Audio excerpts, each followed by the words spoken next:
CJ here live at PowerMorphicon, and I am here with the one and only Erik Betts. How's it going, sir? I'm good, sir. How are you, CJ? I am doing excellent. I'm actually happy. You were in one of my favorite shows as a kid, WMAC Masters, and that is a show that, probably next to Power Rangers, definitely one of those shows that stuck out to me long term going into an adult. Like when you actually ended up being part of that show, like what was your sort of first reaction to the layout of how the show was? It's interesting. We were at a convention called NATP. NATP is a convention where businesses and ideas, if you've got a business idea for selling a concept for a show, you go down there and you try to get investors. Okay. And Saban had a team of us dressed as Power Rangers in a booth, and we were going around doing demonstrations and kind of trying to, get people to get excited about the show. One of the people we saw happened to be Norman Grossfeld, the creator and producer of WMAC Masters. Wow. So he watched us and asked us would we come over and take a look at his booth. Yeah. And we saw the pilot that he tried to shoot to sell the show, and we were like, yeah, that's not gonna work. It was more WWE, and it came off as, I don't know, man. It was not bad. As entertaining. It was bad. I mean, I'm gonna call it like it is. It was bad, but you could see he was trying to build on an idea. So we were like, no, you need to do it like this, and then have the guys do this, and you could make it more like that. And he got all excited, and then we go, here, come out and watch. And we started doing a demonstration in the hallway. Yeah. We got the biggest crowd, man. Like people were going crazy, and he got all pumped up and excited. And he's like, guys, thank you so much. You'll be hearing from us soon. Last thing I ever expect is to get like a 31-page contract in the mail 2 months later, asking me to draw up my character, create what I can. Wow. And I mean, to be honest, I really didn't think anything was gonna happen. Yeah. But a lot came from that. And so that's where I got a chance to then meet people that I've seen on the circuit, people I'm familiar with in the martial art world, who I know I'm not even remotely on their level. See, I can't tell, given what you were displaying in the show. These guys were so interesting. I would tell you that they are definitely trying to enter the acting world while I was trying to continue to solidify my martial art pedigree. Yeah. Because I learned so much from these guys, man. We're talking the best of the best. I mean, Hosan Pak, Akeem Alston, like that is... Yin Yang Man, Richard Brandon, Wushu. Chris Casamakas. Chris, the Red Dragon. When you talk about Bridget Baby Doll Riley, she had Golden Gloves, Muay Thai. I mean, there was a lot of pedigree on that show. Like, Murmur Chen. People don't even recognize some of the skill levels. Not enough people got enough credit, in my opinion. Did you have people like outside, like in the martial arts world, that actually saw your show, like maybe your Don the Dragon or Sensei Rock that actually watched the show in some capacity? They did? Absolutely, 100%, Wow. 100%. What I was surprised about is that people like Wesley Snipes were watching the show. Get out of here! Are you serious? And so, or I caught up to, oh my God, Shaq. We were down in Orlando, and I found out Shaquille O'Neal was a huge fan of WMAC Masters. I'm gonna tell you right now, that blew my mind. I kept looking at him like, why? Like, I'm a fan of yours, man. What are you talking about? I feel as fans, we unknowing, like, because in my head, it's like, well, who's really watching the show? And then, like, over the years, as you grow up, like you said, you get people like Shaq and all these people that's like, yo, I watched that show. And it's like, are you serious? Like, I thought I was just, it was. And that's exactly, the way you just described it, CJ, is exactly what it felt like. So this is the first PowerMorphicon 2024, this is the first convention I've been to where this many people have mentioned WMAC Masters. I mean, I've not heard people say, like, I'm like, what is going on? But I'm so honored. Look, we're rolling up right now. Next year is our 30th anniversary. Wow. And the fact that this many people are saying it on number 29 has me blown away. Let me tell you, we gave blood, sweat, and tears. What a lot of fans don't know is, other than Hakeem, who would have been very obvious as a ninja, all of us were in the ninja costumes when other people were fighting. So it was just a rotating... So you never stopped. You never stopped moving. One of the times, he and Nguyen, who plays Tsunami, he and I worked many years on Power Rangers, hundreds of episodes together. One of the fights, one of the dome fights, CJ, let me tell you right now, brother. In the short one take, meaning we're gonna roll cameras and then say cut. He and I had to do 2 backflips. We had to take a hit and then run over to the next person in the dome and take a hit, and then they say cut, and then we'll go on later. That one take, that one section we did, we shot it 28 times.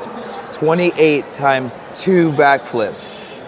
We shot 56 backflips, and that's one shot for an entire 12-hour evening.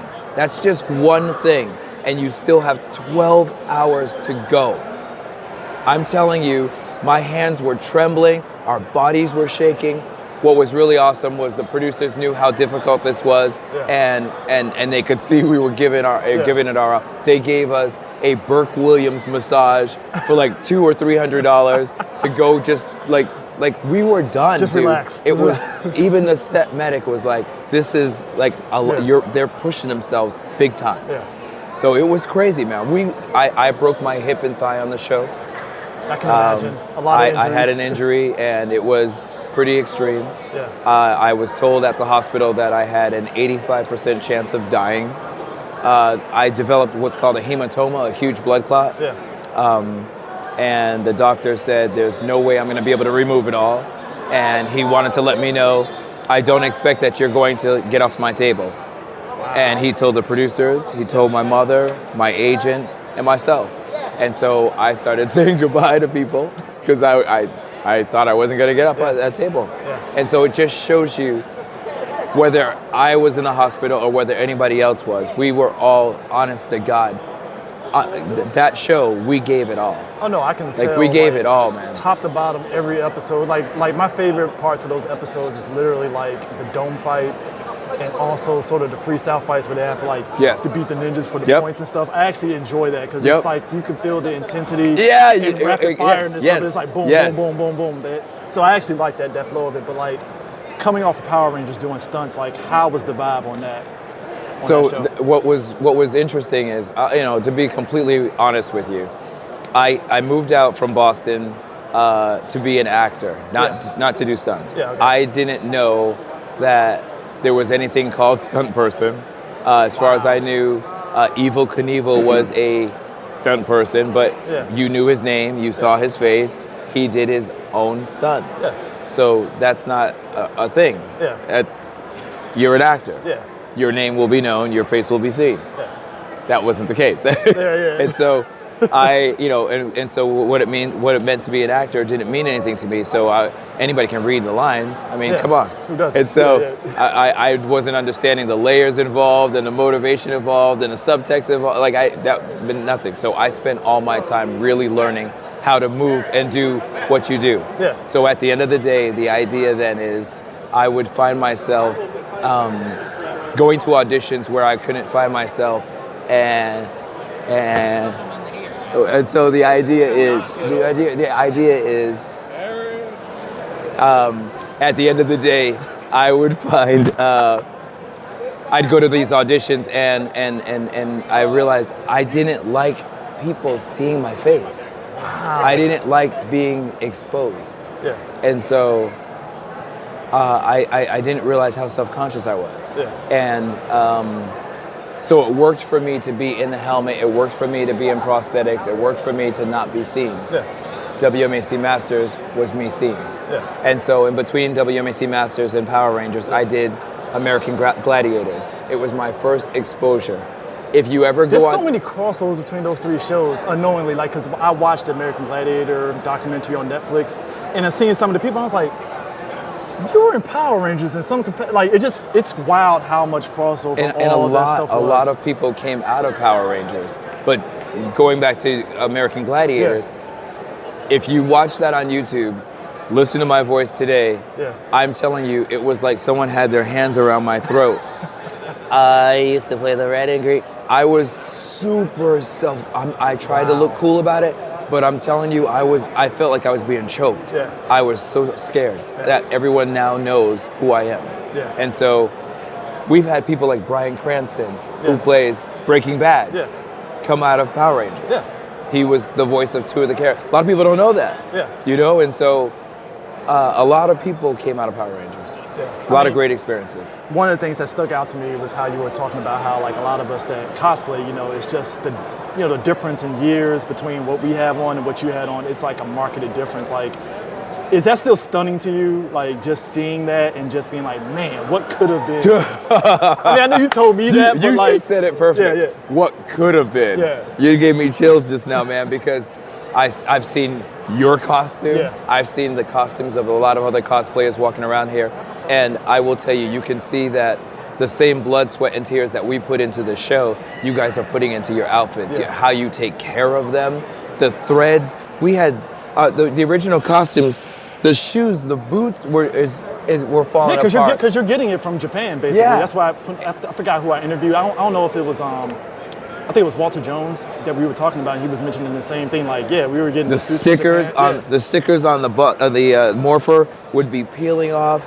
Dude, we're going sometimes to do Make-A-Wish foundations for some of these kids' last wishes, and we never showed up looking as amazing as you guys look. You guys are walking around looking like a freaking Academy Award, and we were walking around looking like a polished turd, you know? See, we can't tell as kids watching it on TV the difference and stuff, because even on the Kamen Rider side, like I've heard like those suits are still starting to like show wear and tear, and it's just I like, get excited looking at your costumes more than your costume. But see, that's the thing for me as a fan, seeing you, the stunt people, and even looking at some of the behind the scenes stuff that I'm seeing on IG. Yeah. It's just that nostalgia kicks in, like, yo, that is dope as hell, seeing them in the suits. Like, no, yo. and you know what? And I can relate to that from my own childhood. Wearing a Red Ranger costume reminds me of the greatest American hero. I was a huge fan of Believe It or Not, I'm Walking on Air and Ralph Hinckley. And so I used to think it would be so cool. The concept behind that show was an alien ship lands, gives him a costume, he loses the manual, and now he's trying to figure out how to work the costume. Zordon, right across from me right now, and I'm sitting here getting a costume from an alien. I mean, I'm living out my childhood dream, bro. I'm living it out. I mean, look, I feel, because like I said, I have a friend that does stunts, and I feel like you guys live that dream of like being able to like 100%. encompass that 100%. superhero vibes of it and stuff. I mean, 100%. how was that for you to be, even beyond Power Rangers, just seeing, because even past Power Rangers, seeing the stunt world finally kind of expand out, and they're actually getting the recognition that they're getting now? We are, you know, it's slow, it's steady, it's as things are, it's progressive. That's a hard one, because at the end of the day, when I first began, all the actors were saying they did their own stunts. And so it was very taboo to say anything. Yeah. Before I came on, and my generation of stunt performers, the people who came before me, you knew to keep your mouth shut. But yet they were paid astronomical. Now they were paid high. Now my generation, they're not paid like that. And they got to fight. And they're fighting for recognition because they're not paid like that. Yeah. Now the newer generations, they can say that they're doing the stunts, they're not paid, and they're not being rewarded as well. In the sense of the stunt awards, in the sense of the Academy having an actual Oscar for stunts, an Emmy for stunts, a Tony Award. I mean, there's live shows we do, so Tony Award shows for stunts. To be able to receive a Grammy for the music, like the whole 9 yards, man. And so when you go Emmy, Grammy, Oscar, Tony, SAG Awards, there's so many different Golden Globes. These should be offered to the stunt community, and we're just struggling to be nominated in the Screen Actors Guild Award for stunt performance as well as stunt coordinating, to get an Emmy for stunt coordination. There is a new title we have now come up with that we're trying to push into the community called Stunt Designer, because Stunt Designer is saying to the Academy Awards, you have wardrobe designer, you have theater designer, you have all these departments, costume designer. So maybe this title was why you weren't acknowledging us. You acknowledge other designers. Now it's time to recognize stunts is not just Evel Knievel. We're not just going for it. It's a calculated science. It's It's not if I'm going to get hurt, but when and how bad, and how can I minimize to maximize the performance and minimize the injury to the performer. And so we have to study acting. We have to know how many pounds of pressure per square inch to put on a ratchet to send somebody from point A to point. There's so much science involved, man. There's more. I don't coordinate on that level because of how much science is involved. Yeah. So it's insulting to me after 33 years when the Academy doesn't acknowledge the coordinators I work for who have all the knowledge and skill to keep me safe. Oh, exactly. You know what I'm saying? It's so, I mean, that's part of one of the reasons why, like, I appreciate Tom Cruise trying to bring that awareness out there, because it's like, dude, I do my own stunts, and it's a lot of work to do that. And I think maybe that could be the thing that kind of finally gets that recognition. It sucks that it gets to that point, but it's, what you just said with Tom Cruise. Tom Cruise has, for me, first of all, I used to not be a Tom Cruise fan.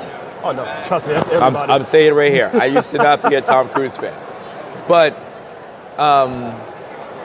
I saw Tom behind the scenes with some of my buddies training and being prepared, and I watched them record him at around 51 years old doing a standing backflip with no spot. I know what I feel like in my 50s. And when I saw him do that, I've been teaching gymnastics for 43 years. I know what a human body can do in their 50s. And what he did is crazy. It is, honest to God, something to... He has converted me. He converted me when I saw that. Got everybody. Like, and so the issue I have now is Tom has taken his stunts to a level that, again, when you do stunt work, it's not if you get injured, but when and how bad. And he has now opened a door.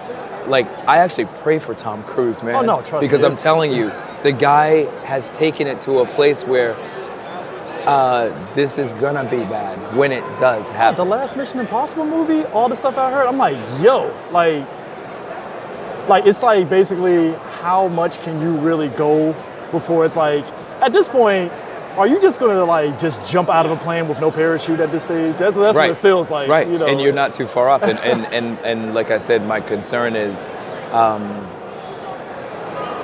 he's not moving us forward. That would throw us back. Oh, yeah. That would throw us back tremendously. Now, I want to say this for you, CJ, the idea that stunts has progressed in the public eye. We have the movie Fall Guy with David Leitch. We have Chad Stahelski shooting all the John Wick shows that he's created and that franchise. There are a lot of talented people involved in that project, in these projects, and the homage that they pay to the stunt world that only some people would know about, that have happened in the film, and I hope one day people care enough to find out the behind the scenes of those things. I love that movie. It's amazing. That movie is great. It's amazing. But at the end of the day, it didn't still do enough of the numbers it needed to do to open that door. And here's the real spit in the community's eye, the stunt community's eye. An actor can be nominated for an award playing a stunt person, but a stunt person cannot get an Academy Award for being a stunt person.